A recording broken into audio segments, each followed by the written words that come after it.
Good day, North Lakes. Welcome to our YouTube channel. We're just here to review a little bit about our message last Sunday, and then I'll look forward to this next Sunday. So we have taken a little bit of a break.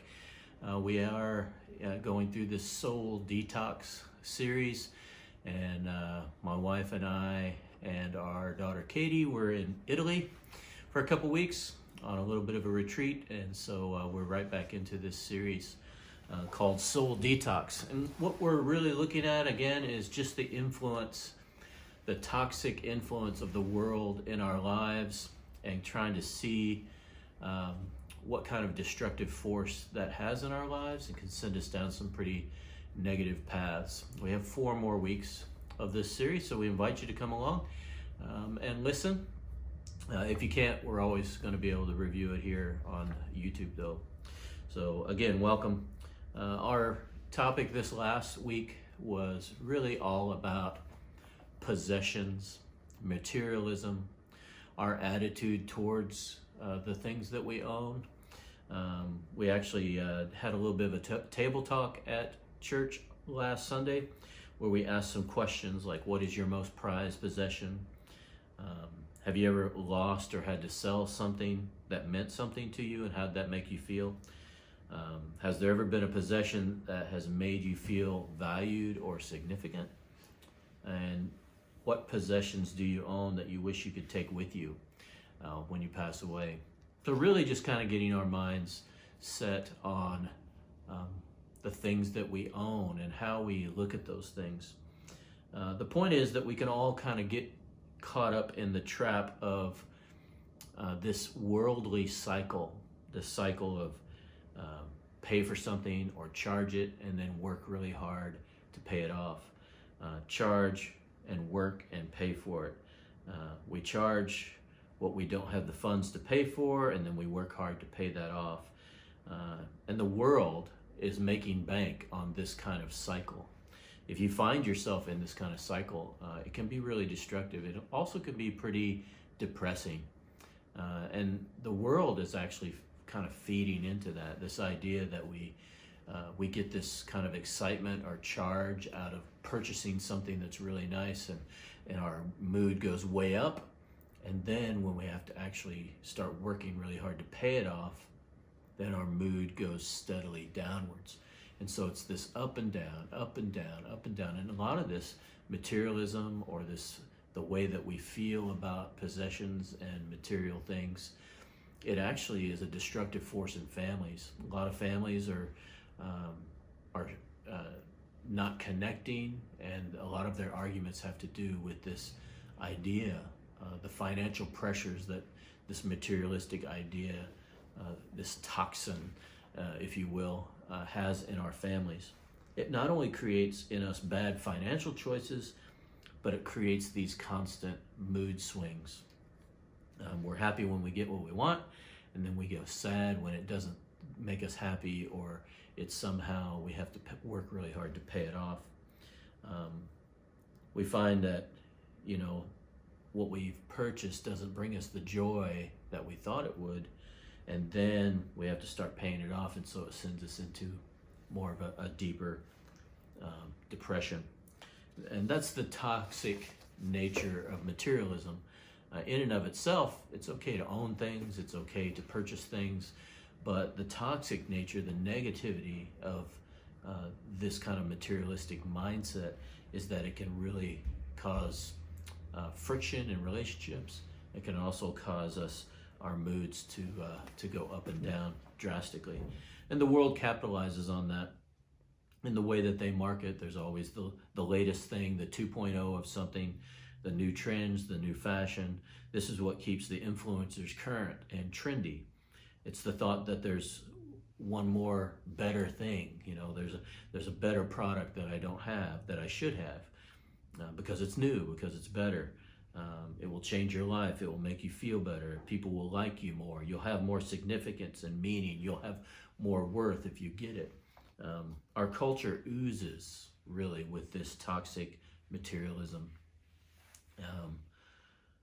A lying spirit is really what it is, that tells us that we need these much better things, the things that we desire, the right labels, the right gadget, the best tech, the latest luxury item. This cycle of materialism is at work in our world. It's spend, charge, work, spend more, work harder, charge more. Matthew 16:26, Jesus says, "What good will it be for someone to gain the whole world, and yet forfeit their soul?" And so he draws a line, really. He says that these are two different or diametrically opposed ideas. This idea that somehow these materialistic things will feed our soul, whereas it actually does the actual opposite. It actually robs us of being in touch with our soul. And so we call it bling fever. Romans 1:24-25 says, "Therefore God gave them over to their lust, and the hearts to impurity, so that their bodies would be dishonored among them. For they exchanged the truth of God for a lie, and worshipped and served the creature rather than the Creator." So it's kind of like, without realizing it, we've made this horrible trade. We reject the truth of God and the power and the liberation and the satisfaction that brings. And instead, we try to find those things in the materialistic items. Why do we do that? Well, the reason is because those items create false promises to them. That's the whole marketing aspect. Money or items, they make promises that they can't keep. For instance, they promise happiness. Does money buy happiness? Well, most of us would say no, but if we ask the same question in a different way, for instance, do you think a little more money would make your life better? We have this idea that, well, we know that money doesn't buy happiness, but a little more might. And how much is too much? And so what we find is, especially with people who have a lot, there is no amount of money that is too much. You always leave wanting more. And also, materialism or material things and money sometimes promise significance. If you have money and nice things, that makes you more important. And if you don't, then you're less than those who don't have those things. And so that's a very dangerous place to be mentally too, is that we somehow find our worth and significance in our possessions. Not only will possessions rot and rust and get destroyed and get broken, and eventually they don't last forever.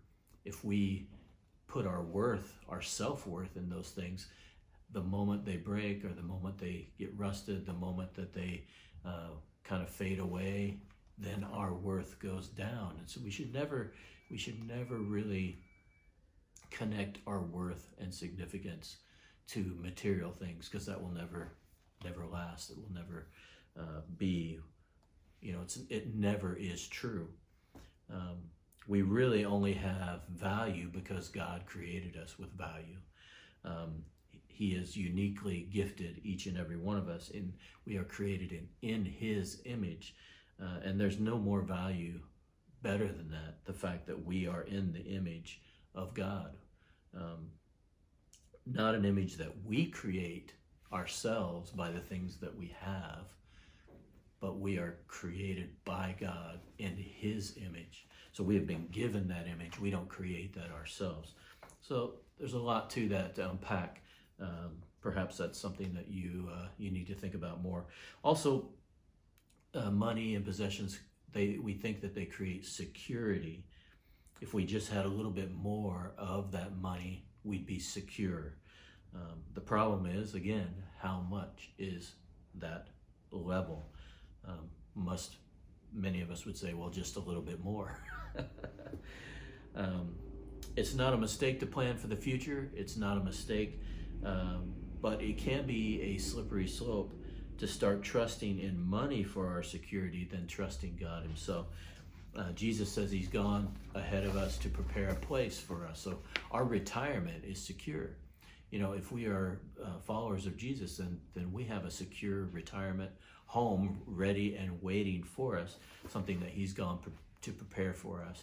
Doesn't mean we shouldn't save and have money to be secure in the future, but we need to over anything else trust in Him for our security and not in these materialistic things. So how did we kind of end it on Sunday? Well, basically we ended with this paragraph that we really want to find the truth in all this, to have a balance, a healthy balance in how we look at materialistic things. And the conclusion was, why do we think, or why do we trust in money to give us, or money or possessions to give us that happiness and security and significance? Well, oftentimes we do that because we don't know the happiness, the significance, and the security that God offers. We know, or we think we know, the promises that the materialistic things give us in those areas, but we oftentimes haven't really leaned into God enough to find out how does God provide and bring us joy and happiness? How does God provide significance and worth to us? How does God give us security in our lives? And because we don't know that, then there's nothing to compare. The materialism wins out all the time because we all the time see the promises that they provide, but we're not really looking at the promises that God provides in those areas. So it's an easy decision at that point because we are ignorant of the way that God works and we know how the world works, then the world wins. And so that's where the toxicity of it comes from. The world kind of gets in our souls and our hearts, and it really robs us of knowing the fulfillment that God can offer. So we need to really change the way that we believe about these things. I can probably give you a lot of different wisdom on how you should spend better and how you should save and how you should adjust the way that you think about your money and your possessions.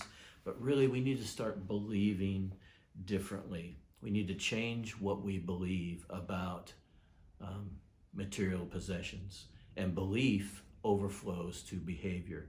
And when we truly change what we believe, we gladly change how we behave. And that means we change how we look. We change what we believe about material possessions. Oftentimes we think and believe that those things provide us with happiness, significance, and security. And so because we believe that, then that's what we expect. But we need to change how we believe about the way that we look at our possessions. So I would just encourage you over this week, if this is something that you're dealing with, something that you have a problem with, to really look at Philippians chapter 3, verses 7 and 8. I'm going to read this for you and maybe meditate on this scripture throughout the week and ask God to help you believe differently about material possessions and money. Philippians 3, 7 and 8 says, "But whatever things were gained to me, those things I have counted as loss for the sake of Christ. More than that, I count all things to be loss in view of the surpassing value of knowing Jesus Christ, for whom I have suffered the loss of all things and count them but rubbish, so that I might gain Christ." When Paul writes those things, he's saying, I put everything else in the loss column except for the value of knowing Jesus.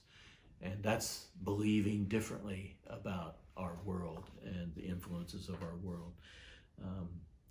So take that scripture home with you. Meditate on it this week. Maybe even chant these words: money and things will never fulfill me. Money and things will never fulfill me. Money and things will never fulfill me, but Christ will. And hopefully that will help you have a change of belief and a change of heart.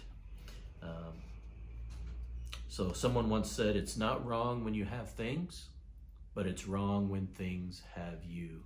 And so again, that's just another encouragement to change how we believe about our material possessions, the things that we own. We invite you to come this Sunday. We continue our series. We're going to be talking about Yeah, just the influence of our culture, just some very cultural influences that are destructive to our lives. That they're toxins that we need to kind of start purging our souls of, so that we can live a more abundant life here on earth. And as we look forward to the eternity we'll spend with Jesus one day. So thank you for tuning in. Thank you for listening. Make sure that you leave us some feedback if you have enjoyed what you've heard. And also, we invite you to come on Sundays. We have 9 a.m. to 10 a.m. We have a coffee time. Then we have some worship from about 10 to 10:20, 10:25. And then around 10:25, 10:30, we can really get into our message series and talking about some of these issues. So we invite you to come along. Thank you for listening.